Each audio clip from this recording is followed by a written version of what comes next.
इसी बांगड़ के शामिल होने की अटकलें हैं, क्या वाकई में वो ज्वाइन कर रहे हैं भाजपा के अंदर? मेरे पास अभी जो आप जानकारी दे रहे हैं, मेरे पास अभी ये जानकारी। क्या अध्यक्ष जी योगेश्वर 10 से भी बड़ा कद है किसी और का? क्योंकि महज 6000 समथिंग वोटों का ही डिफरेंस रहा था और जेजेपी का अलग कैंडिडेट था।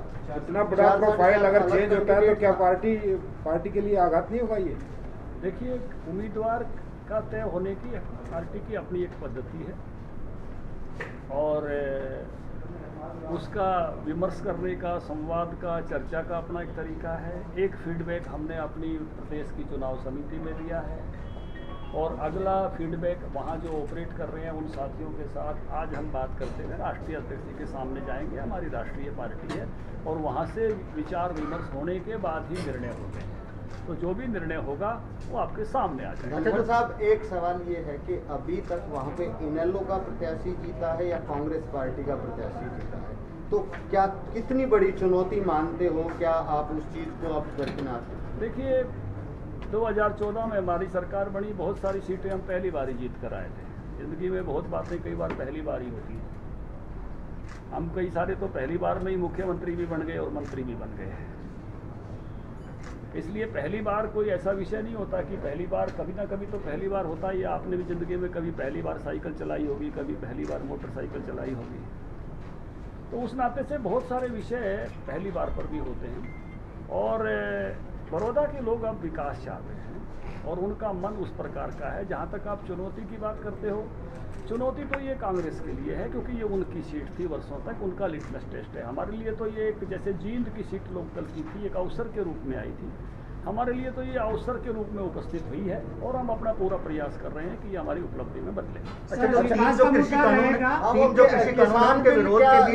पोर्टल जो आपने खोला है निश्चित तौर पर वो किसानों के लिए एक बहुत अच्छी शुरुआत है। जिनका फसल बाकी बस्ती थी निश्चित तौर पर वो बेच सकते हैं, लेकिन कहीं न कहीं धनखड़ साहब ये बात सुनने में आ रही है कि पोर्टल पे कुछ फर्जी लोग रजिस्ट्रेशन कराना चाहते हैं और वो दिन रात लग के मतलब जो है ना अच्छा मुनाफा की ताक में है।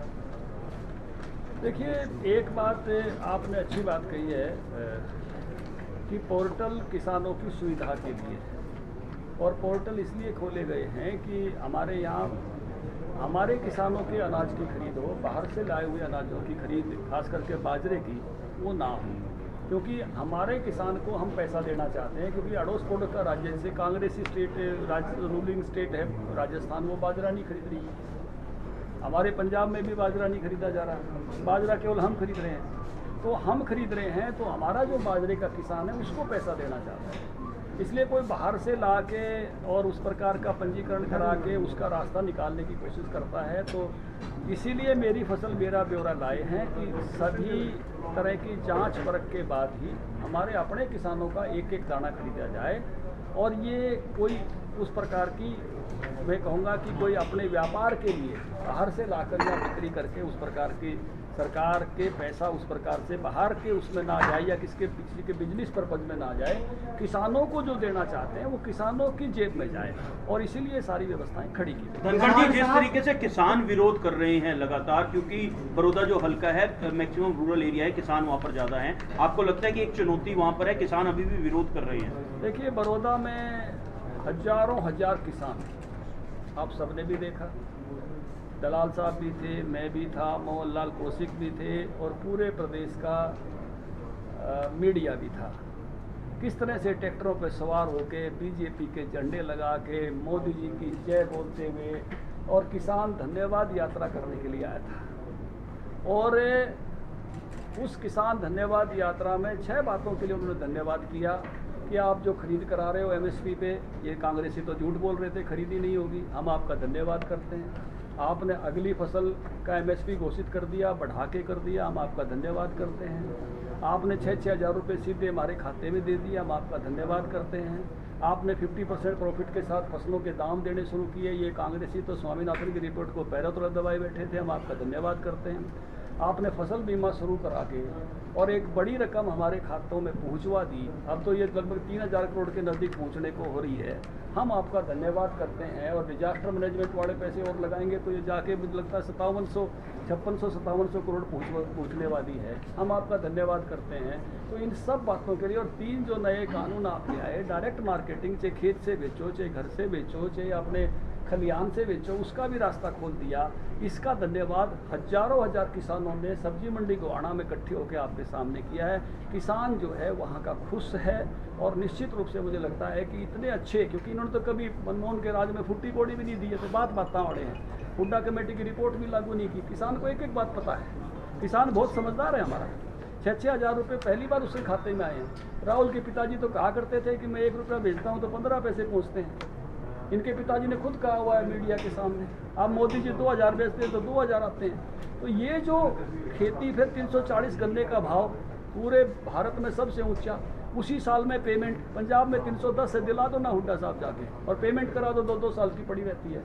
ये प्रो फार्मर है बीजेपी, और ये प्रो फार्मर सरकार है। सबसे अच्छी देश में प्रोक्योरमेंट है यहाँ, सभी अनाजों की प्रोक्योरमेंट यहाँ है, और सरकार किसानों को लाभ पहुंचाने के लिए करती है। अड़ोस पड़ोस में कहीं भी नहीं हो रही। हम डंके की चोट पे कह रहे हैं। आप करो ना कवर बाजरा, कांग्रेस की सरकार नहीं, कराओ ना राजस्थान में खरीद, सर कराओ पंजाब में, बात करो कांग्रेसियों को।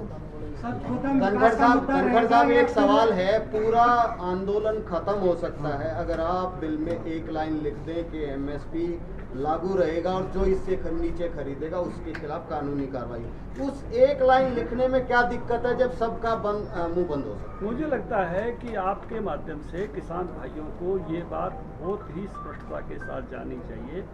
मैं आपके सामने ये बात साझा कर रहा हूँ और इसको आप अच्छे से दिखाना। अभी हम बाजरा खरीद रहे हैं। बाजरे का भाव 2150 रुपये सरकारी खरीद हो रही है। जब ये बाजरे की खरीद बंद हो जाएगी तो बाजरे का भाव ऊपर भी जा सकता है और नीचे भी आ सकता है। और कुछ किसान ये सोच कर रख सकते हैं कि भाई शायद बाद में महंगा हो जाए, हम अपने घर में रख ले रहे हैं। लेकिन बाजरा सरकार इसलिए खरीद रही है कि किसान को कम भाव है तो उससे ज़्यादा भाव मिलते हुए उसकी आमदनी बढ़े। 600-700 रुपये का गैप है तो उसकी जेब में वो पैसे जाएं।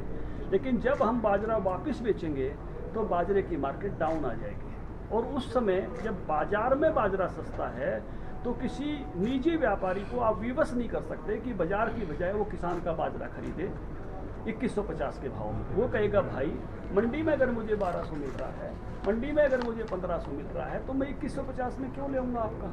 यही सरसों पर बढ़ेगी। तो इसके कारण से यह बात कहने में मुझे भी बहुत सुंदर लगती है, लेकिन जब हम देखते हैं कि इसके हालात क्या बनेंगे तो उसमें से ये बात लिखने के बाद अगर किसी के घर उसी ने सरसों रख ली, किसी के घर किसी ने बाजरा रख लिया, तो सरकारी खरीद होने के बाद अगर रेट डाउन आए तो उसको खरीदार ही अवेलेबल नहीं होगा। अच्छा सर, अनलॉक 5 स्टार्ट हो रहा है 15 तारीख से। सरकार की क्या रणनीति रहेगी? रेल भी बंद है, बसेस भी कुछ चल रही हैं, लेकिन ट्रेन बंद होने की वजह से बहुत लोगों को दिल्ली के आवागमन में बहुत ज़्यादा परेशानी का सामना करना पड़ रहा है। क्या रणनीति रहेगी अनलॉक 5 में? कितने लिबरल होगा, कितना छूट मिलेगी, किस तरह से रहेगा? देखिए सर, ऐसा नहीं करके सब चीज़ें खुल रही है। मुझे लगता है आने वाले समय में और बेहतरी के साथ, लोगों की सुरक्षा के साथ आगे बढ़ेंगी। बहुत बहुत धन्यवाद। केसी बांगड़ यदि भाजपा में शामिल होते हैं क्या? हाईकोर्ट है कि कल है।